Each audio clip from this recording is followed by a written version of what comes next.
Bu gün birinə pul göndərmək çox asan görünür.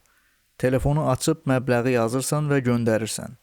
Amma əslində arxa planda görünməyən bir sistem işləyir. Bank sənin əməliyyatını qəbul eləyir, yoxlayır və öz məlumat bazasında yeni bir qeyd yaradır. Yəni pulun hərəkəti əslində bankın mərkəzi qeyd dəftərində yazılır.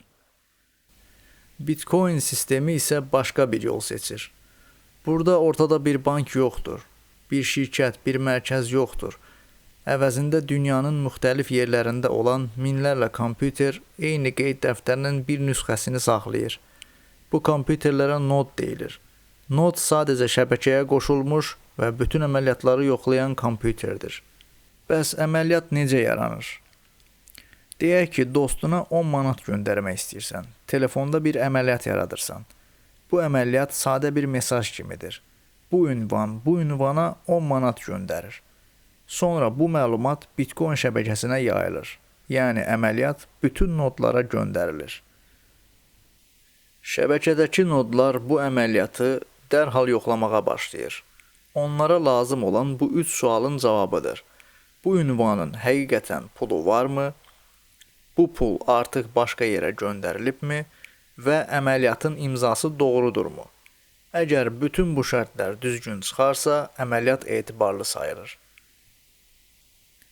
Amma əməliyyatlar blokçeynə tək-tək yazılmır.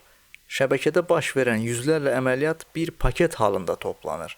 Bu paketə blok deyilir. Yəni blok əməliyyatların toplu siyahısıdır. Şəbəkədə bəzi xüsusi iştirakçılar var. Onlara miner deyilir. Minerlərin işi yeni bloku təsdiqləmək və onu zəncirə əlavə etməkdir. Bu proses zamanı kompüterlər müəyyən riyazi problemləri həll edirlər.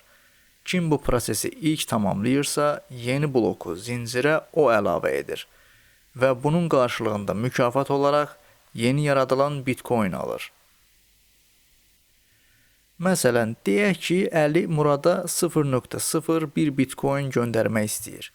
Əli telefonunda bir əməliyyat yaradır. Bu əməliyyat sadəcə bir mesajdır. Əlinin ünvanından Muradın ünvanına 0.01 Bitcoin göndərilir. Bu mesaj Bitcoin şəbəkəsinə yayılır.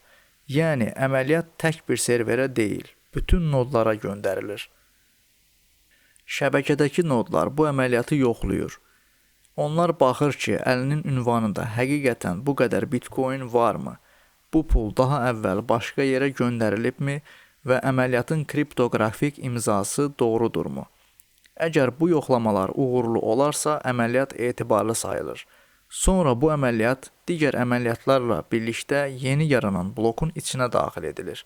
Beləliklə, Əlidən Murada pul köçürülməsi şəbəkə tərəfindən təsdiqlənmiş olur.